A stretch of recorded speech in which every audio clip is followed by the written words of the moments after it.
Good morning to our wonderful audience, and welcome back again to Boutiques on Wednesdays, where we bring you some of the top fund managers in SA and keep you up to speed and updated on what's happening. Global equities selling off sharply with renewed fears that the US are heading into recession. Does this just have to do with the jobs report we saw on Friday, or is this the effect of higher rates for longer and slowing global growth? Despite SA being better priced, the JSE took its cue from global markets and sending all sectors into a tailspin. The past few months, we've seen renewed interest in SA equities from numerous fund managers. Is this a short-term tactical trade, or is this a longer-term story? And how will recent global trends impact on SA equities? SA fixed income continue to do extremely well, and we will look at how they are positioned for interest rate cuts. Today, we will continue our discussion on SA equity and SA fixed income. And joining us this morning, the duo that's been on for a couple of times. It's coincidental that we always pair you up, but it works very well. Nick DeForce from Centaur Asset Management and Simon Deploy from Corion. Good morning, Nick and Simon. How are you doing this morning? Good morning, Eugene. Well, and you? Great, Morning, thank you. Eugene. All good, thanks. Fantastic. Absolute pleasure to have you with us again. You need very little introduction. I think we all know you extremely well. Nick, you're up first. Your presentation ready to go. We're ready for you if you are. Great. Yeah, ready to go. Can you see my screen? Can see your screen. I can see you. I can hear you. Okay, great. Okay, let Good me stuff. let me kick off. Thanks so much for the introduction. Thanks to everyone for dialing in this morning. I'm going to be talking about SA equities. But just before I kick off, maybe just an overview of Centaur. I'm sure a lot of you are already familiar with the business, but for those of you that aren't, business started in 2000, so next year turning 25 years old. It's quite a simple business. We've got three unit trust funds. We've got the Centaur Flexible Fund that most people are familiar with. That launched in 2004. So it has the longest track record of any of the funds that we run. Over, you can see here on the slide, over a 10-year period. It's number one in its category. Also had a good 1 year, number three in its category, and since inception outperforming its benchmark. Then we've got the Centaur BCI Balance Fund. That one launched in 2013, so been running for over 10 years now already. Over a 10-year period, number three in its category. And over the 1 year period, also having a good year, number two in what's a very competitive category out of 222 different funds. And then more recently, and really what the presentation's about, we launched an SA equity fund towards the latter part of last year. Now, we don't have a, kind of like a track record slide of this one. So what I've just done here for illustrative purposes is I've gone and stripped out the SA equity component of the flexible fund. You gross that up to 100% as if it were a fund, and then it just gives you an idea of what our skill set within SA equities is. So if you look at over the past 5 year period, the SA equities within that flexible fund has outperformed by just over 5% per annum relative to the cap Swix. So on the fund specifically, but maybe just before this, kind of the rationale why we launched the SA Equity Fund. It's really towards kind of the first quarter of last year, halfway through the year, that we started thinking of seriously launching the fund. I think at that point in time, we thought that the prospects for South Africa were starting to look a lot better. Everything was very doom and gloom at that point in time. We think from a business perspective, we have the SA equity skill set, and we think we could, offer a very attractive product to people either looking for direct SA equity exposure or wanting a building block. So if you look at this chart, how we've performed since launching the fund, I think bear in mind always in that kind of first month or two, you need to be buying into the market. So there's a lot of trading that's going on and trading expenses that go on. But the fund over the past 8 months, up until the end of July, up just over 15%. Asset under management in the fund, 570 odd million. The equity content's now fully ramped up. We're sitting essentially at 98% equity content at the moment. We deployed that going into the election.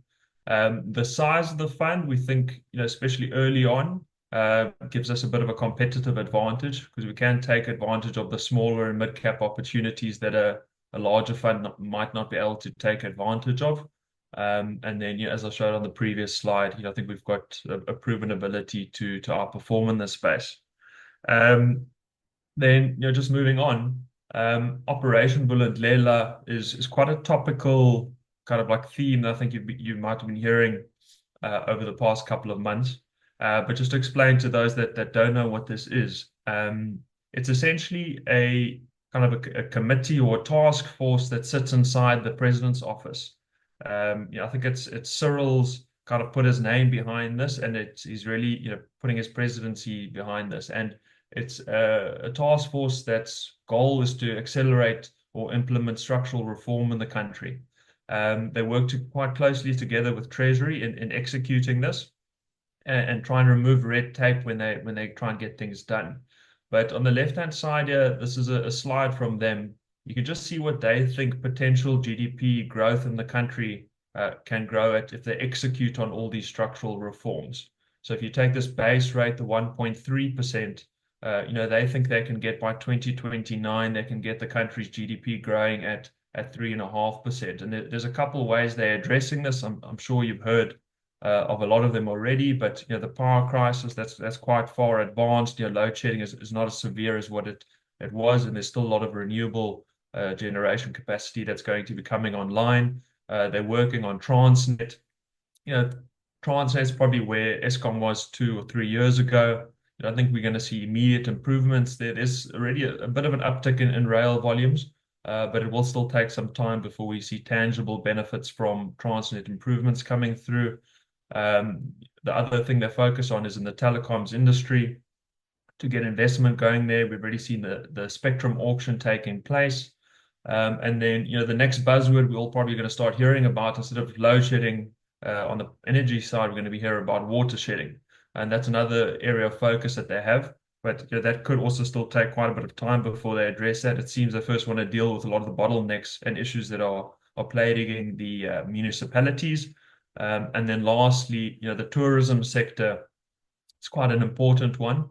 They're working on e-visas. And just to simplistically, why this is so important, if you think of a country like China with over 1 billion people, the only way you can travel to South Africa is you either need to travel to Beijing or you need to travel to Shanghai to get a visa, and you have to attend those venues in person.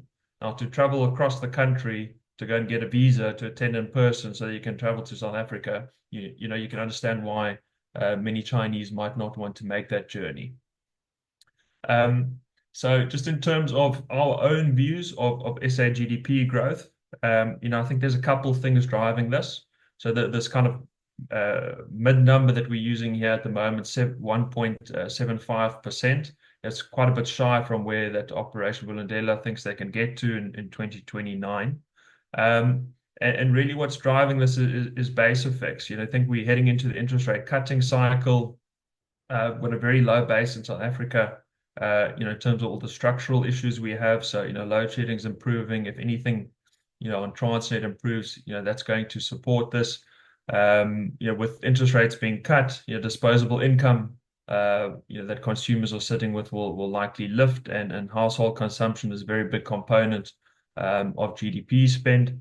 But, if the GNU stays together and a lot of these structural things are implemented, we could potentially grow at 2% plus, which is a lot better than the essentially no growth that we've had over the previous 5 years. And that's very important for equities. It's really growth that get these businesses or equities to perform. So, the question, is the SA equity run over? I think, we think the kind of like initial run is done. We can maybe talk about that a bit later. But this chart over here, it's a very simplistic way of looking at things, and I don't often like showing this, but as a PE metric. But if you look at the green line, so that's SA equities specifically. So that's like stripping out the big Rand hedge stocks, and so we're taking a pure SA equity look here, the rating's at 9.5 times, and you can clearly see that that's low versus history. Historically, South Africa has traded at around 12 times. And more specifically, I'll highlight if you look at MSCI, the emerging markets, that's the yellow line. South Africa actually used to trade at a premium to that. South Africa used to be the market darling amongst emerging market fund managers, and that kind of changed post-COVID. Um, I think there is scope for that to mean revert. But at the moment, we are finding a lot more smaller and mid-cap opportunities. I'll talk about a few of them, a bit later. And then just here in dark print, I've kind of like illustrated what a blue sky scenario might look like. So, if we mean revert to where we used to trade, you could get an 8% per year re-rating. We think nominal growth should look a bit better over the next couple of years. That could give you a 7%. And then the underlying dividend yield that you're getting around these companies is 4%. So in a kind of very optimistic scenario, SA equities could give you 20% return per annum over the next 3 years. I think we're looking at, more kind of realistically 12, 15% kind of returns from these levels. So just on the next slide, I think this is quite an interesting point. Let me just explain the chart a bit. So if you look at the red line, that's South Africa relative to emerging markets performance. And you can see over this 24-year period, relatively performed the same, but at different periods of time, South Africa outperformed, then more recently, SA underperformed.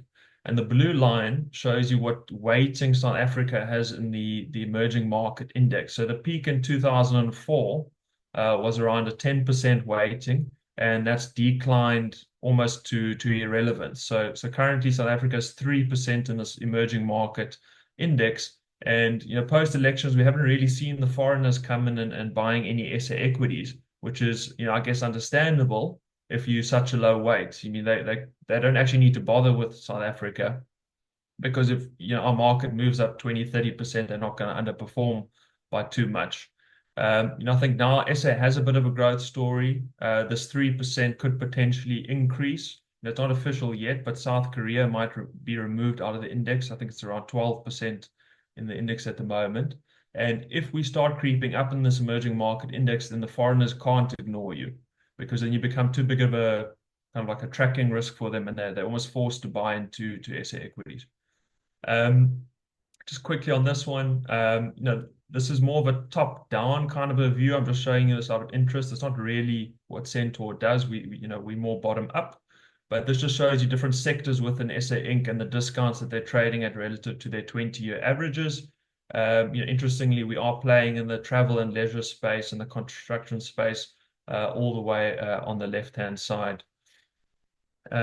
Then just in terms of a couple of holdings that we currently have, so in the travel and leisure space, Southern Sun, I'm not going to go through all these in detail, but that's one where we have a position in the SA equity fund at the moment.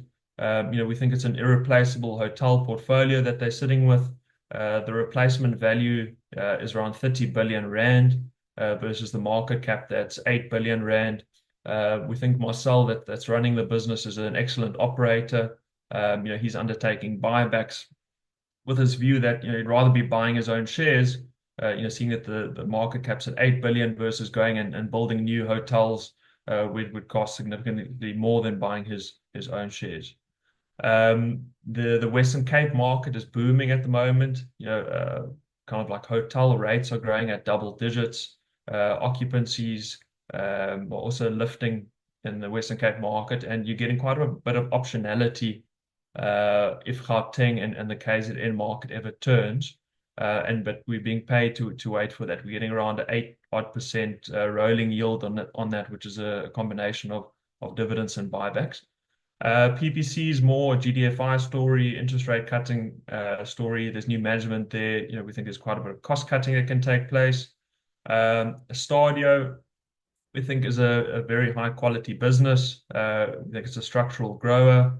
It's essentially benefiting from taking market share from the state offering, which is typically UNISA, that's losing market share. Nampak's also an interesting one. Phil Roos running that business. We think he's an excellent CEO. He's turning that business around, taking costs out of the business, and think that one can grow at 30% plus over the next few years. And then Separk is one that very few people look at. It's also a cement company similar to PPC. They only have one kiln that was trading at 3 times free cash flow, and we also think the management team there are very capable and should benefit from this GDFI and lower interest rate theme. So just to conclude, I think there is scope for SA to continue performing. We've seen the initial gains take place. The smaller mid caps, I think we're finding quite exciting opportunities there. Centaur as a business, AUM is around 10 billion rand at the moment, so very robust. But I think at that size, we're still nimble enough to move around, especially in this SA equity fund. Around the small and mid cap opportunities that we're finding, and we're quite confident that the SA equity fund should outperform its benchmark over the medium term. And then, this is just the long-term performance of Centaur. And, Eugene, that's my story.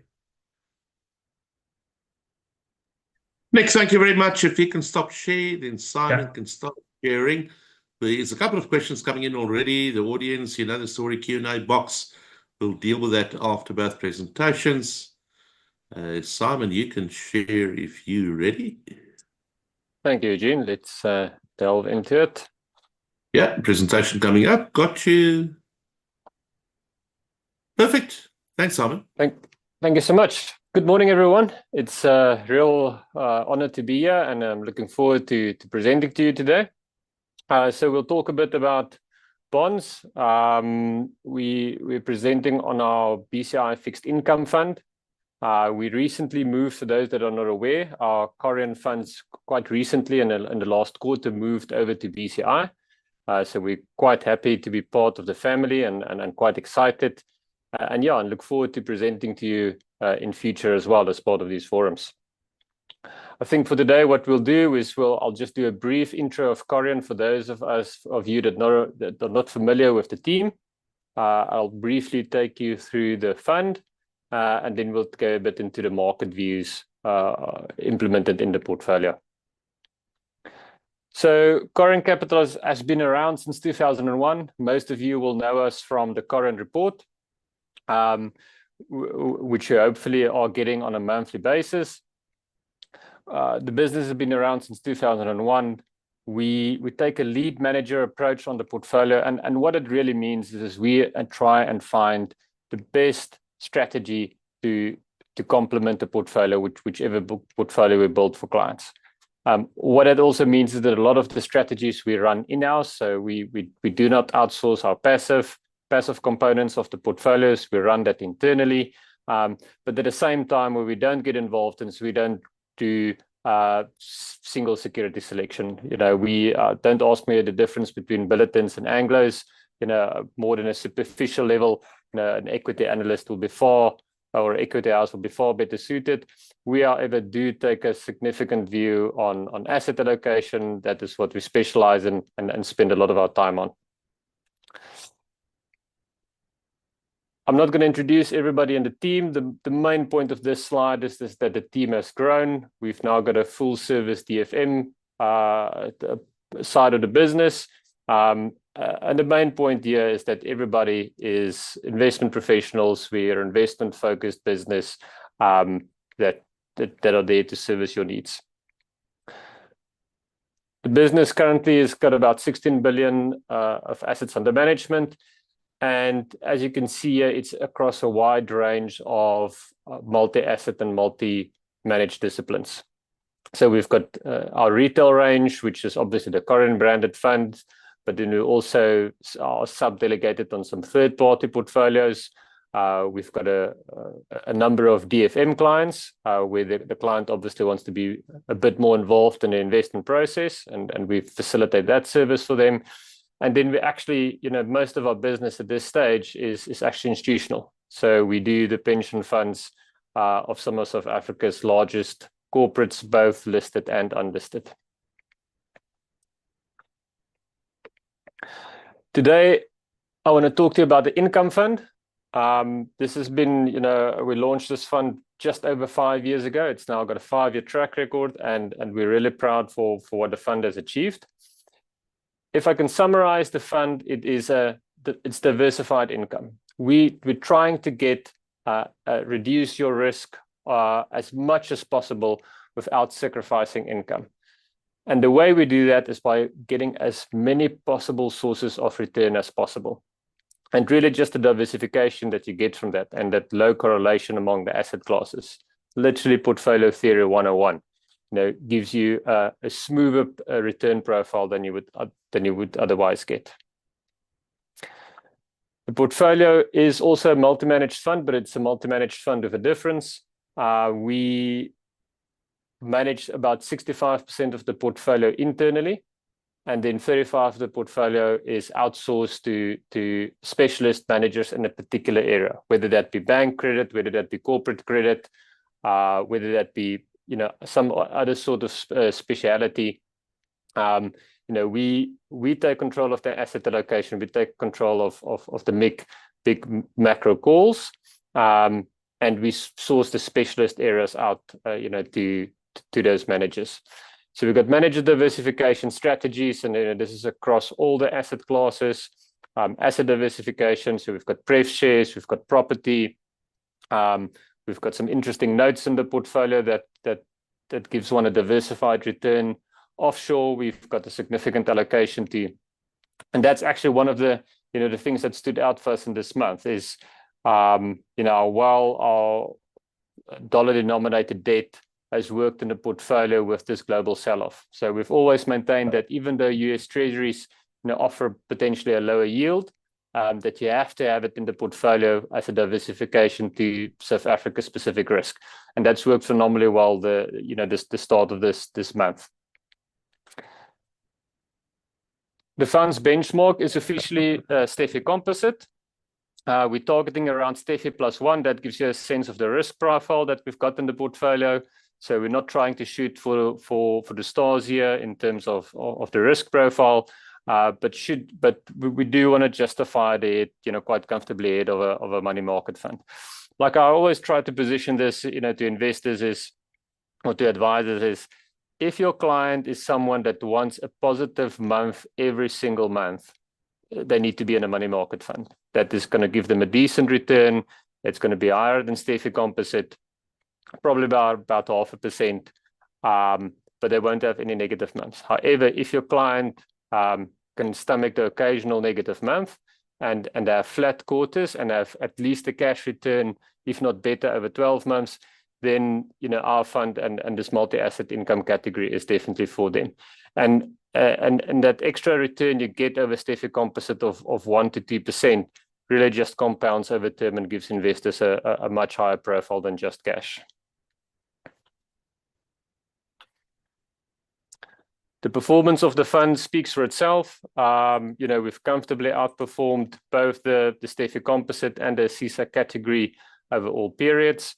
In particular, the 1 year period, that is obviously coming off the low base in bonds post the stage 6 load shedding last year. But I think it also gives a good sense of the amount of risk that we're taking. I think the 12-month return on the all bond index is around 13%. So we're not taking a lot of risk here. We really try and keep it conservative, but at the same time make use of the opportunities. But I think the differentiation of the fund really comes through in this slide. We're able to deliver returns in line with funds that's got much higher volatility, but at the risk levels, so risky on the x-axis, your return over the y-axis, and our volatility being lower than the majority of the industry, but our returns being higher than the majority of the industry.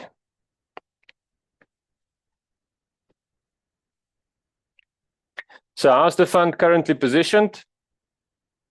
First and foremost, we are positioned for interest rate cuts. We do think that the interest rate hiking cycle, we are near the end.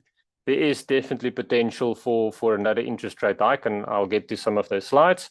And I even say that knowing what has happened the last few days in markets, even as I think rates in the US is getting a bit over optimistic on 6 interest rate cuts in the next 4 months. That is potentially too aggressive. But at the same time, we simply don't know. There's 2 interaction factors here. On the one hand, the US economy is not that robust at the moment. We're seeing a lot of red flags. And similarly, we see inflation being very sticky. Either way, even if there's a potential another rate hike on the horizon, we do see rates coming down, and we do see monetary policy as restrictive both in the US and in South Africa. We are neutral on property. Not going to spend a lot of time on that. We would love to speak to you about it at some point in the future. And then on credit, we are underweight credit. We are very worried about credit spreads in South Africa. As a simple example, here in the last month, the government has come to market to raise debt, floating rate debt, and 2 banks, Absa and Standard Bank, came to market to raise debt, and the bank spreads was lower than the government spread. Now, there's no world in which that makes sense, even though it was exactly the same maturity profile. So we're very worried about credit spreads, and actually the majority of the portfolio is in govie debt. And then on the offshore side, we are underweight, but we do consider it an important hedge of the portfolio. I think this recent rally has given us some room to reduce exposure there. The yields are not attractive for a South African, but a diversification profile is actually absolutely critical. So that just gives you a breakdown of the portfolio from a credit perspective. And the point we really want to make here is that the vast majority of the portfolio is either in government or in bank paper. We do have a bit of bank sub-debt, but these are the notes that was issued more than 3 years ago. The most recent auctions have come in too tight, and we are concerned there, and there's an additional factor at play there. And then you can see very little corporate. This is usually on a basket basis. We've got some pref shares, and then property around 4%. The credit exposure, 3% of that is in the stock, and then 1% is in the individual names. The offshore component of the portfolio is over 10%, but the majority of that is hedged. So our foreign exposure is around 4% in the portfolio. We've got exposure both to the dollar and the euro, as we also view the dollar as overvalued. And just to give a sense of are we concerned we are with credit spreads, the majority of this portfolio is in fixed rate, duration at around 2. Our nominal duration is about 1.3. Linkers about half a 0.5 duration. Again, another very important hedge in the portfolio. So even though we see inflation coming down, we do think inflation-linked bonds gives you not only a decent return on a real basis, but it's also an important hedge, and then also treasuries. So a good balance in both instruments that are sensitive to inflation in opposite ways. So let's just see I've got about 2 minutes left, so I'm going to do literally one final slide. I just want to show how important it is to buy the right bond on the yield curve. So here we've got a zero curve of our South African government debt. There's the maturity profile. There's your yields. And you can see over here the 186 is massively mispriced. In fact, one can quite easily draw a smooth yield curve, and you can see that you can create a point over here that's a combination of your treasury bills and any of the other bonds on the curve, and you will end up with a much higher yield than you get on your R186. And I think that became very evident in the last 4 months, because what we did over here is we just simulated and said, well, if you constructed the portfolio with exactly the same duration as the 186, what return did you end up with? So in each case, we combined each of our other bonds with a cash, with a treasury bill, and match the duration on the 186, and we'll measure the performance over the past 4 months. Actually, this is since the end of March until the end of July. And you can see in every single case, these bonds have outperformed your single 186. So which bond you're buying is actually quite important. And what we actively avoid is these overpriced securities, for example, the 186, the 209, the 214. In fact, in a hedge fund, you would actually be shorting these. So yeah, in summary, thank you for the opportunity. Like I said, this is a fund that really focuses on diversification. We haven't got a bias to any particular asset class or style of investment. We're trying to be as diversified as possible, getting different ideas, different strategies, different instruments in the portfolio, and with each one being able to protect or enhance the portfolio in a different environment. Simon, thank you very much for that. Very interesting indeed. I've got a couple of questions coming in from the audience as well. But while I've got you in front of me, let's start with you. The one question I had for you was, almost why Corion? Because, in the fixed income space, we are spoiled for choice.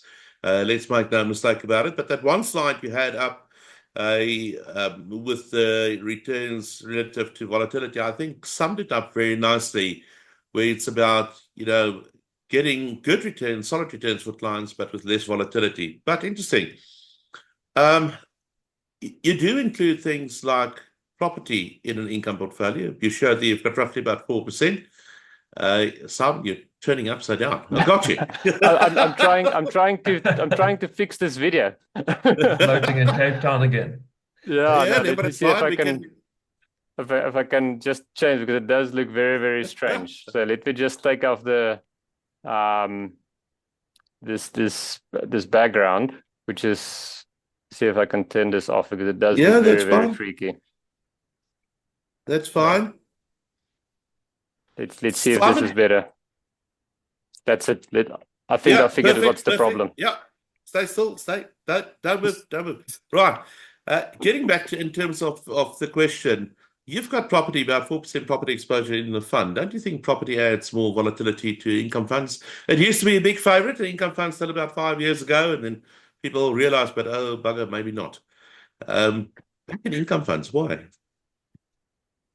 So I think it's one again back to our philosophy of being as diversified as possible. So property shares offers a very high yield to investors, and they've offered a potential for capital growth. The thing you have to get right with property is the valuation. So we had zero property in our other portfolios since 2016, when we launched our Corion funds 2015, up until the crisis in 2018 and 2019. And it was only once they became massively undervalued that we started including it in the portfolios. On the income fund, we only started including it post-COVID, when property was massively knocked down. So a critical component, it has to be a small allocation, because yes, it will add volatility. So again, all of this is on a risk-adjusted basis. It's almost you want to reduce that, but you should not neglect your yield you can get from that. And it's quite easy to measure that, as you compare your property yield to the yield you're getting on your government bonds, and you make a risk-adjusted assessment of that. Sticking to risk adjustment and your duration at 2, we've seen some fixed income funds out there with durations running as high as 5%. You spoke of interest rate cuts. We all know cuts are going to come. I think everybody stopped calling how many cuts by when, because to avoid egg on our face, but we know cuts are going to come. If we know cuts are going to come, and I don't think that expected cuts are in the price yet, but maybe you can elaborate on that. Do you intend to take your duration higher, or is it back to the argument of risk-adjusted returns? Why not higher? So I think South Africans are spoiled here. We came prior to 2009. You didn't pick up one of these multi-asset income funds running any duration. There was no opportunity for taking risk. Yeah. It was just easier to go and sit in the floating paper. Now you sit with such a steep yield curve that you can pick how much risk you want to take and get compensated for that risk. So I think it really boils down to, yes, like you said, it boils down to the risk adjusted. The duration we're running at the moment, we're very comfortable that that's consistent with what our investors are expecting. Once you start pushing a duration above 3, you have to ask yourself, are you competing with income? That is, you generally want positive months, or are you competing against a pure bond portfolio, pure duration portfolio, or are you competing against a stable portfolio that's got other equity in that as well? Because the more you push up your duration, the more you bring volatility into your portfolio, but you're not diversifying into other asset classes. So I would argue that we can construct a portfolio that's got the same volatility as a portfolio running a duration of 4, by bringing in more asset classes. So for us, it really is like, how diversified can you build your portfolio? Very sensible indeed. Simon, I want to come back to that in terms of your portfolio construction being multi-managed. But before we do that, Nick, let's talk about events, the past couple of days, especially since Friday. And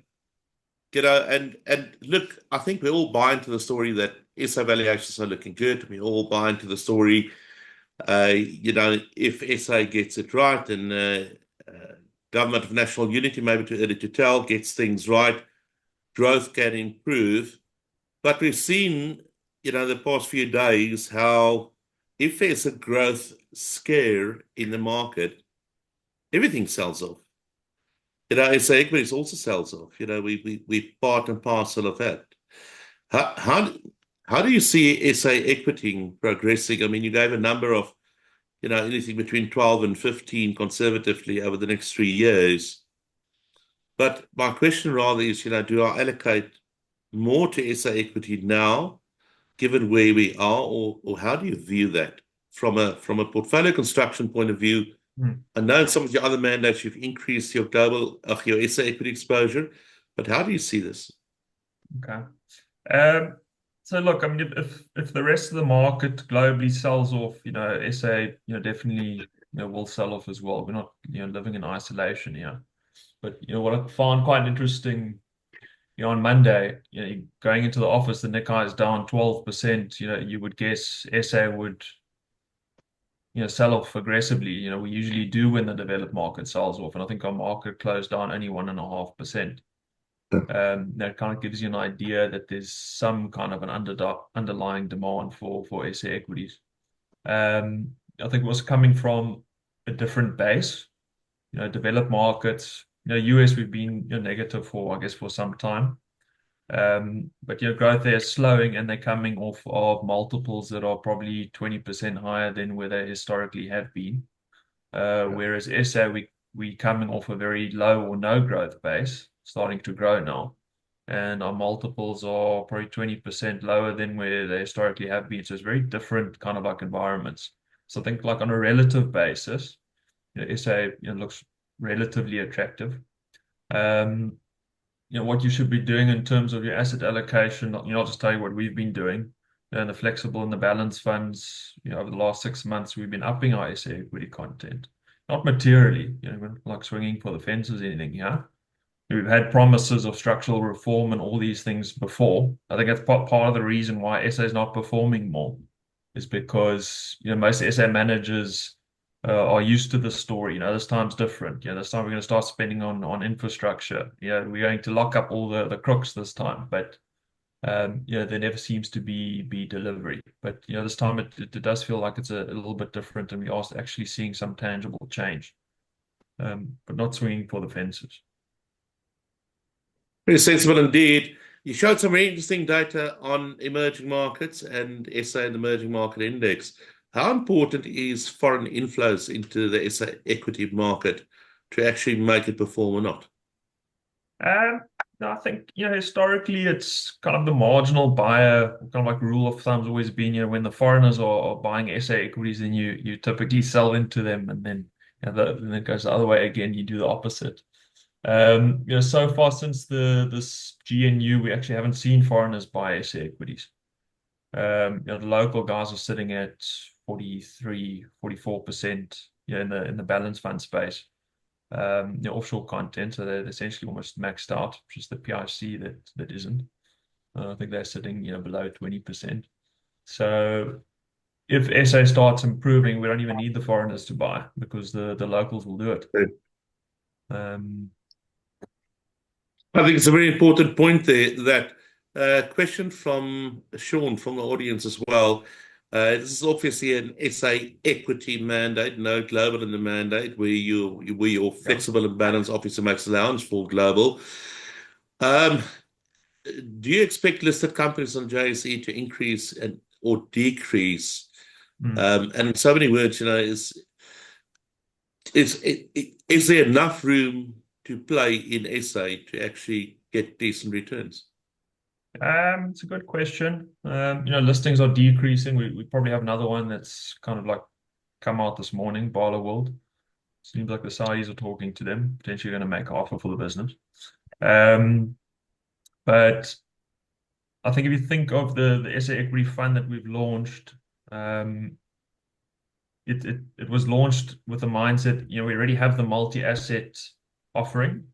So if you want us to pick offshore versus local versus fixed income, we already have that.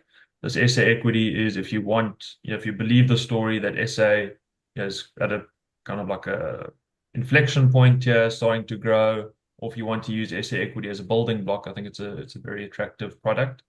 In terms of the opportunity set, South Africa goes through cycles, and cycles can be, different lengths of time.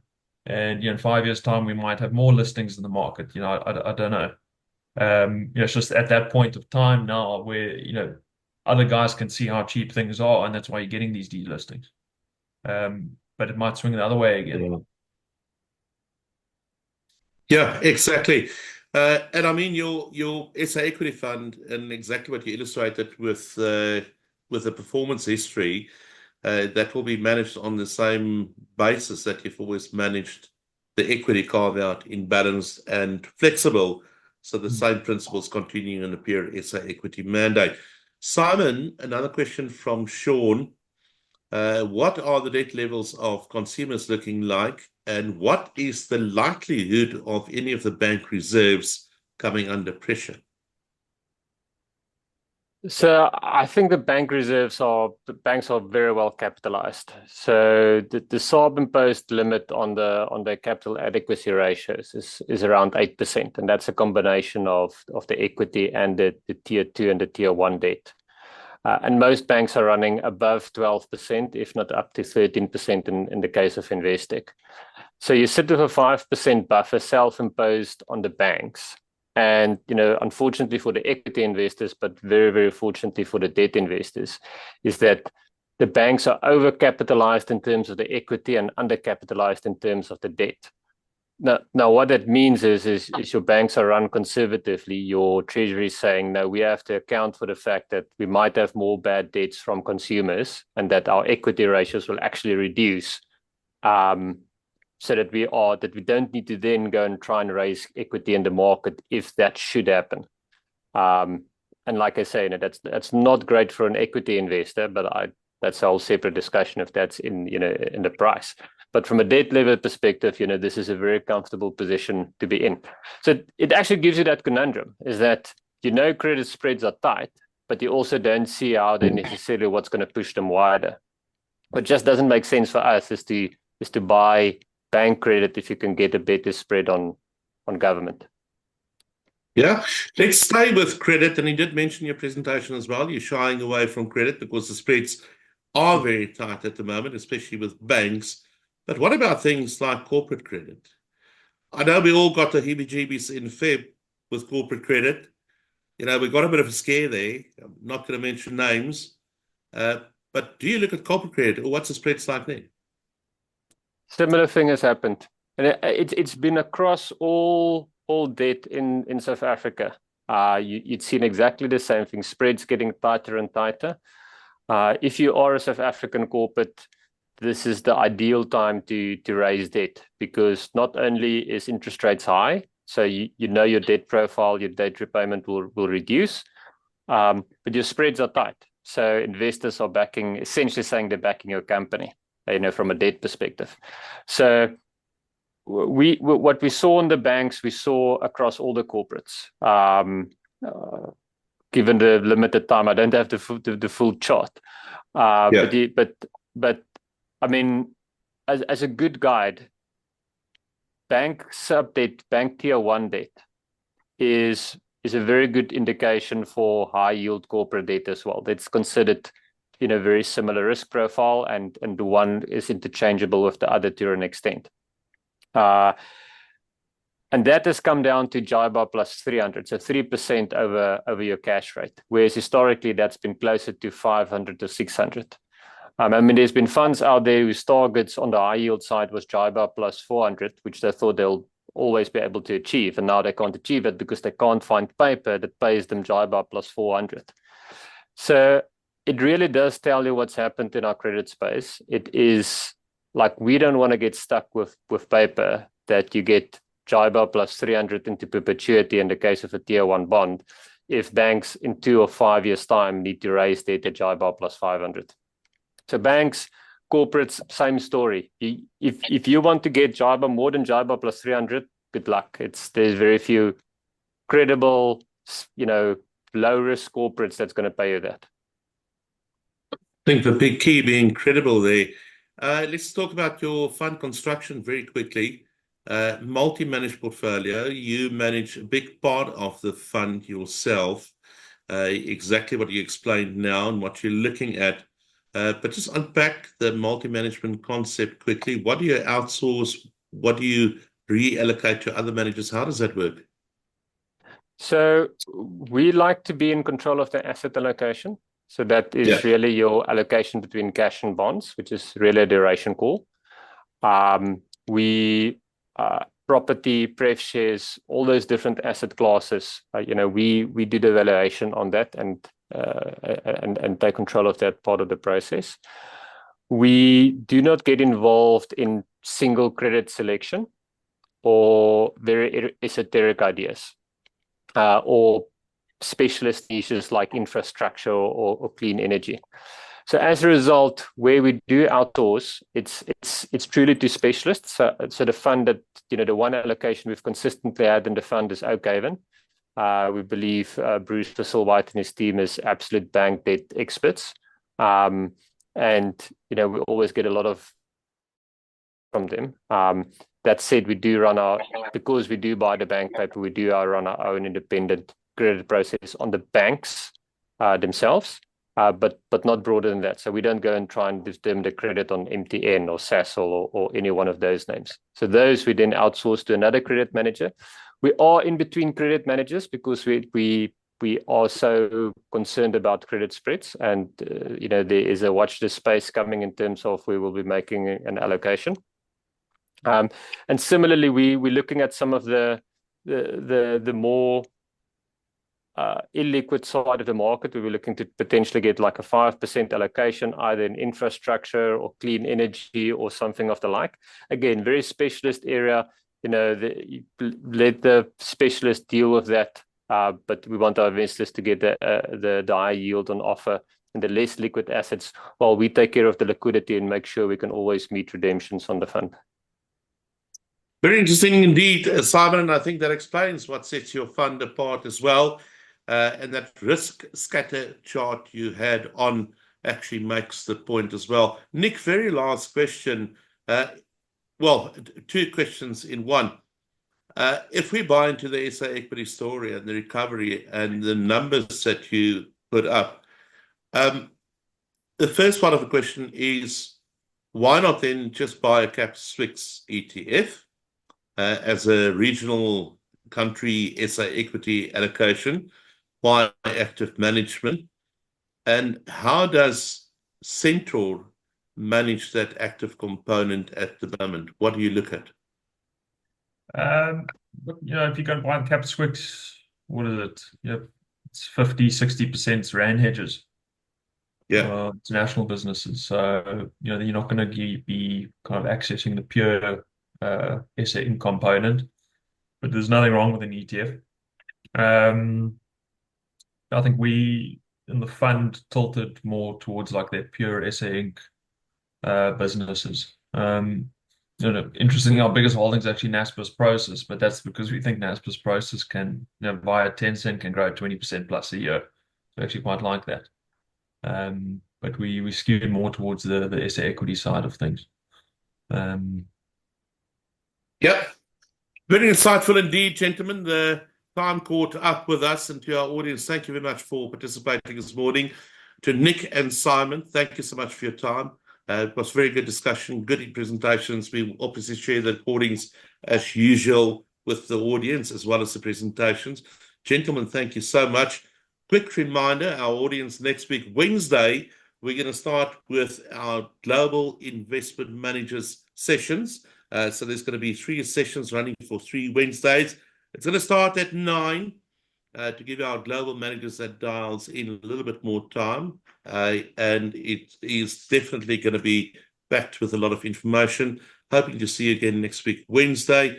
Again, to Simon and Nick, thank you so much. If you want any more information on the funds, the Centaur SA Equity Fund or the Corion BCI Income Fund, please give us a shout, any one of the BCI team, and we'll get that information through to you or get you into contact directly with Nick and Simon. Gentlemen, thank you so much. Our audience, thank you for your continued support, and we'll chat to you soon.